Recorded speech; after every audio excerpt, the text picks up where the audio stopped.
Dahulu kala, ada makhluk yang bernama Kang Chol. Dia adalah naga yang telah menyelesaikan latihan 1000 tahunnya, jauh di dalam kolam dan siap untuk naik ke langit. Namun, keberuntungan telah mengkhianatinya. Jika naga yang naik ke langit mengalami kemalangan yaitu terlihat oleh manusia, maka dia harus kembali ke bentuk ularnya. Malam itu, dari semua malam, tatapan seorang anak kepadanya membatalkan 1000 tahun latihannya, menyebabkan naga itu jatuh ke bumi. Itu sebabnya Kang Chol menjadi membenci manusia. Nenek Yeori yang seorang dukun berkata, beberapa orang bilang di mana Kang Chol berjalan, musim gugur berubah menjadi musim semi untuk alasan yang baik. Kang Chol adalah dewa jahat, penuh kebencian, dia hanya tidak beruntung, tetapi dia juga melampiaskannya kepada orang yang tidak bersalah. Yeori merasa, saat menjadi dukun hebat, dia akan memberi Kang Chol pelajaran dan mengusirnya agar dia tidak pernah menginjakkan kaki di kota. Tapi neneknya melarangnya bertemu dengannya. Jika bertemu Kang Chol, dia harus segera lari tanpa membuang waktu untuk melihat ke belakang. 13 tahun kemudian, di istana seorang raja yang bernama Yisung yang memiliki seorang putra mahkota, tapi putranya itu memiliki kelakuan yang agak lain. Dia sering banget menyiksa pelayan-pelayannya yang bertugas menjaga dia. Oleh karena itu Yun-gap memutuskan untuk memberikan nasihat kepada raja, bahwa kemungkinan ini adalah ulah roh dan mereka harus mendatangkan seorang dukun yang sakti untuk menanganinya. Yeori telah dewasa. Sekarang dia menjual kacamata kepada Menteri Chai. Dia sangat berbakat membuat kacamata dan membuat Menteri Chai menyukainya. Pada saat itu, Yeori merasa ada yang aneh. Dia bertanya kepada Menteri Choi, apa ada anak-anaknya yang menderita karena penyakit? Mereka kaget dan mengira Yeori bisa melihat sesuatu dan punya cara untuk menyembuhkan nona muda. Pelayannya menjelaskan bahwa Yeori adalah cucu dari seorang dukun terkenal, tapi kemudian Yeori terjelaskan bahwa dirinya bukanlah seorang dukun. Dia hanya bisa mencium aroma tonik herba di rumah itu. Ketika Yeori hendak pulang, dia melihat hantu berkaki satu. Ternyata itu adalah hantu yang selama ini mengganggu anak dari Menteri Choi. Hantu itu kemudian pergi ke kamar Inseon dan juga melihat kondisinya yang sudah sekarat dan Inseon juga mengeluarkan banyak darah. Saat Yeori akan pergi, dia melihat pelayan yang berlari, kemudian Inseon meminta ibunya untuk membawakan segelas air. Saat itu, hantu itu berusaha untuk mengambil jiwa Inseon, tetapi Yeori berhasil untuk menghalangi hantu itu. Ternyata hantu itu mempunyai dendam dengan Menteri Choi yang sudah menghilangkan satu kakinya. Yeori juga tahu bahwa hantu itu adalah dulunya pengemis. Yeori menjelaskan bahwa dia bisa menyelamatkan hantu itu. Karena jika dia memiliki dendam, dia akan melakukan kejahatan lain, oleh sebab itu rohnya akan mengembara selamanya di akhirat. Mendengar semua penjelasan dari Yeori, hantu itu mulai luluh, dan saat Yeori akan memegang tangannya, tiba-tiba hantu itu merasuki tubuh Inseon.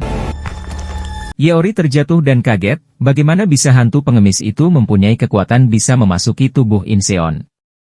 Kemudian hantu itu pergi dan Yeori mengejarnya. Yeori terus mengejarnya di tengah keramaian dan hantu tersebut berlari menuju ke sebuah toko kain. Yeori buru-buru untuk mengejarnya dan dari arah belakang hantu tersebut langsung menyerang Yeori tetapi Yeori mempunyai penangkal. Itu adalah sebuah batu pelindung yang diberikan dari neneknya. Inseon sangat ketakutan dan merasakan panas di tubuhnya dan hantu itu keluar dari tubuh Inseon. Hantu itu menyerang Yeori lagi dan tiba-tiba batu pelindung itu terlempar keluar. Inseon kemudian memutahkan darah dan hantu itu keluar. Yeori berlari untuk mengambil batunya tetapi hantu itu juga langsung menahannya. Di saat Yeori kesakitan, Kang Chol melihatnya dari kejauhan. Dia tidak menolongnya tapi malah berharap bahwa Yeori akan memohon untuk dibantu. Itu adalah hal yang sangat ditunggu-tunggu oleh Kang Chol. Yeori tidak mau meminta bantuan itu karena dia bisa melepaskan gangguan dari hantu itu. Tapi setelah itu Yeori kehilangan hantu itu. Pemilik toko kaget melihat Inseon yang ada di sana. Di saat itu Yeori memilih pergi karena dia sudah mendapat bantuan dan Yun-gap melihat kejadian itu. Ayah Inseon kebingungan karena putrinya tiba-tiba hilang, kemudian Yun-gap datang bersama Inseon. Ayahnya merasa bersyukur karena putrinya dibawa pulang olehnya, tapi Yun-gap memberitahu bahwa orang yang benar-benar membantunya bukanlah dia. Yun-gap hanya menemukan dia pingsan di tanah dan mengantarnya pulang. Kang Chol pikir, Yeori pasti kesakitan tadi karena dicekik oleh roh pendendam. Memang benar Kang Chol membenci manusia, tapi dia tertarik untuk membantu Yeori. Karena Yeori tidak punya alat perdukunan yang layak dan hanya bersenjatakan tongkat kayu persik. Jadi Kang Chol bisa merasuki tubuhnya dan membantunya menjadi dukun terbaik yang melakukan ritual kerajaan. Tapi Yeori malah marah kepada Kang Chol yang hanya berpura-pura polos. Yeori tahu dialah yang membantu roh satu kaki dan menggunakan roh itu untuk menjauhkan batu pelindung darinya agar Kang Chol bisa mengambil alih tubuhnya. Jika Yeori tahu itu, Kang Chol menyuruh Yeori untuk membiarkan dia melakukannya, karena dia sudah menunggu selama 13 tahun. Tapi Yeori kesal karena sebenarnya dia bisa saja meringankan kebencian yang roh satu kaki itu pendam dari mengembara bertahun-tahun. Tapi Kang Chol merusak segalanya dan mengatainya dewa yang jahat. Pertemuan pertamanya dengan Kang Chol saat usia Yeori 13 tahun, saat neneknya sedang melakukan ritual, Yeori datang dengan ketakutan karena diikuti oleh ular hitam. Neneknya kaget ketika melihat bahwa ular hitam itu adalah Kang Chol. Orang-orang di sana juga ketakutan karena dewa jahat, Kang Chol, mengikuti Yeori. Mereka menganggap bahwa kota mereka sudah tamat sekarang. Kemalangan yang disebabkan oleh manusia harus diperbaiki oleh orang dengan energi spiritual besar. Menurut legenda, jika dukun berjiwa murni yang ditakdirkan untuk keagungan seperti Yeori melayani ular yang gagal menjadi naga sebagai roh penjaga tubuh mereka, dan mendedikasikan diri untuk berdoa kepada langit, maka ular itu bisa menjadi naga lagi dan naik ke langit. Neneknya memberi Yeori batu pelindung, itu adalah batu Raja Naga. Batu itu bisa menangkal roh seperti Kang Chol dan roh jahat tidak akan mau mendekatinya. Neneknya melakukan ritual lagi, tapi saat itu terjadi kebakaran dan neneknya berusaha memadamkan api, tapi neneknya malah ikut terbakar dan tercebur ke laut. Usai hari itu, orang-orang berbisik dan bilang itu jembatan manusia, jembatan yang terbuat dari mayat, itu adalah hukuman yang diberikan ke manusia yang menentang kehendak dewa. Orang-orang menyalahkan Yeori karena membawa Kang Chol, dan kota mereka dikutuk sekarang. Begitulah Kang Chol merenggut satu-satunya keluarga Yeori. Kang Chol memberitahu Yeori bahwa manusia tidak bisa mengalahkan dewa. Jika Yeori mendengarkannya dan melakukan keinginannya, maka itu akan lebih baik bagi semua orang. Dia menyuruh Yeori untuk membuang batu pelindung itu, lalu genggam tangannya. Sebagai manusia biasa, Yeori tidak bisa melakukan apapun kepadanya, tapi Yeori juga tidak akan pernah melayani dewa jahat seperti Kang Chol. Bahkan jika Yeori jatuh ke bumi dan tubuhnya hancur berkeping-keping, Yeori tidak akan pernah melayaninya. Itu adalah balas dendamnya karena telah memisahkannya dengan neneknya. Ibu Suri berada di depan kamar cucunya untuk menjenguk cucunya yang sedang sakit, tapi pelayan tidak berani membukakan pintu. Kemudian Raja datang dan meminta Ibu Suri untuk pergi karena putra mahkota sedang dalam keadaan yang tidak baik. Tapi Ibu Suri tetap ingin melihat cucunya itu, dan kemudian ada suara aneh dari dalam kamar putra mahkota. Tiba-tiba ada percikan darah yang menempel di dinding dan juga ada bau yang tidak sedap yang membuat mereka menutup hidungnya. Ibu Suri pun merasa takut dan memutuskan untuk pergi dari depan kamar cucunya itu. Raja dan Permaisuri masuk ke kamar putra mahkota dan melihat darah berceceran dan putranya yang sudah tidak sadarkan diri. Salah satu pelayan mengalami luka-luka akibat perbuatan putra mahkota. Permaisuri sangat takut jika Ibu Suri mengetahui hal yang dilakukan putra mahkota, tapi Raja menenangkannya karena dia tidak melihatnya sendiri, jadi dia tidak akan tahu pasti. Inseon memberi barang-barang milik Yeori yang tertinggal di rumahnya, dan Yoon Gap menerimanya. Dia membawanya karena baginya, Yeori adalah seseorang yang dia anggap saudari yang tinggal dekat dengannya saat tumbuh dewasa. Yoon Gap bertemu dengan Yeori di pasar, ternyata mereka adalah teman semasa kecil. Yoon Gap pernah ingin mengambilkan kesemek untuk Yeori, tapi saat itu Kang Chol ada di sana. Yeori berteriak agar Yoon Gap segera turun karena dia tahu bahwa Kang Chol akan membuatnya jatuh, dan ternyata itu benar. Yoon Gap mengetahui bahwa sekarang Yeori menjadi pembuat kacamata, alih-alih menjadi dukun. Kemudian dia memberikan barang-barang milik Yeori yang tertinggal di rumah Menteri Choi. Yoon Gap meminta Yeori untuk membuatkan sepasang kacamata untuk Yang Mulia Raja. Walaupun akan ada pembuat kacamata hebat lainnya, tapi dia tidak bisa menawarkan yang dibuat oleh sembarang orang.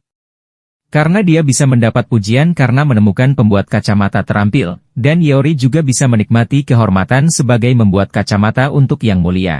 Ketika Kang Chol mendengar bahwa mereka akan ke Hanyang, dia menyuruh Yeori untuk tidak pergi ke sana. Karena Hanyang menakutkan, orang-orang akan menipu dan mengelabui Yeori di siang bolong. Orang bodoh rendahan seperti Yeori yang tidak tahu apa-apa soal dunia adalah makanan lezat untuk preman lokal. Tapi Yeori tidak memedulikan omongan Kang Chol dan menyuruhnya pergi. Kemudian Yun Gap merayu Yeori agar bersedia ikut dengannya, dia tidak butuh jawaban sekarang, dan menyuruhnya untuk memikirkannya dan jawab nanti. Keesokan harinya, Yun Gap sudah menunggu Yeori dan mereka berangkat ke Hanyang bersama. Tapi saat di perjalanan, Yun Gap terpeleset dan terjatuh, kakinya pun terluka. Dengan cepat Yeori membantunya dengan menyobek bajunya untuk menutupi lukanya. Yun Gap merasa aneh karena Hanyang tidak terlalu jauh, tapi sepertinya mereka hanya berputar di titik yang sama. Rasanya seperti seseorang berusaha mencegah mereka untuk pergi ke istana. Mendengar itu, Yeori merasa agak curiga. Dia kemudian memberi alasan akan mencari tanaman obat dan meninggalkan Yun Gap. Dia berteriak menyuruh Kang Chol untuk keluar dari persembunyiannya karena dia tahu Kang Chol yang membuat mereka tidak bisa ke istana. Tapi Kang Chol tak peduli apa yang Yeori lakukan, karena dia tak akan membiarkan Yeori meninggalkan gunung itu. Kwak Sangchong dan orang-orangnya datang dan meminta Yun Gap untuk memberitahukannya kenapa Raja menyuruhnya bertemu dengan Menteri Chai. Di saat itu Yun Gap justru khawatir Yeori akan dalam bahaya jika bertemu mereka. Dia menyuruh mereka untuk bunuh saja dia, jika kematiannya bisa menjadi racun untuk Kwak Sangchong, dan menjadi batu pijakan bagi ambisi Raja, maka dia sama sekali tak takut dengan kematian. Mendengar itu Kwak Sangchong langsung membunuhnya dengan pedangnya. Sangchong menyuruh anak buahnya untuk mengambil jasadnya dan buat seolah-olah dia dibunuh oleh Menteri Chai. Di saat itu Kang Chol hanya melihat mereka dari jauh. Kang Chol mengikuti mereka yang membawa mayat Yun Gap, dan dia kemudian masuk ke tubuh Yun Gap. Itu adalah kali pertama dia memasuki tubuh manusia, dan tubuh Yun Gap pun menjadi kuat, dengan mudah dia menjatuhkan lawan-lawannya. Yeori melihat Yun Gap dengan tubuh penuh luka dan di saat itu pula dia melihat Kang Chol yang masuk di tubuh Yun Gap. Dengan keadaan terdesak, Yeori mengeluarkan batu pelindung untuk melindungi dirinya dari Kang Chol. Tapi Kang Chol tidak takut dengan batu pelindung itu, dia justru melempar batu pelindung itu dan berkata bahwa Yeori miliknya sekarang. Yeori sangat sedih dan marah karena Kang Chol telah membunuh Yun Gap, tidak hanya itu Kang Chol juga mengambil tubuhnya. Tapi Kang Chol membela diri karena bukan dia yang membunuh Yun Gap. Sedangkan roh Yun Gap bingung, kenapa ada orang yang mirip dengannya. Yeori sangat sedih karena Yun Gap telah tewas dan batu pelindung itu juga menghilang. Kang Chol memegangi Yeori. Ini adalah kesempatan yang sudah dia tunggu agar bisa masuk ke tubuhnya dan menjadikan Yeori sebagai pelayan setianya. Tapi entah kenapa, dia tidak berhasil masuk ke tubuh Yeori. Dia tidak bisa keluar dari tubuh Yun Gap. Pada kesempatan itu, Yeori berlari untuk mengambil batu pelindung di atas ranting pohon. Tapi Kang Chol membuat batu pelindung itu terjatuh ke sungai. Dan di saat Yeori hampir jatuh, Kang Chol memeganginya dan mereka berdua pun terjatuh ke bawah tebing.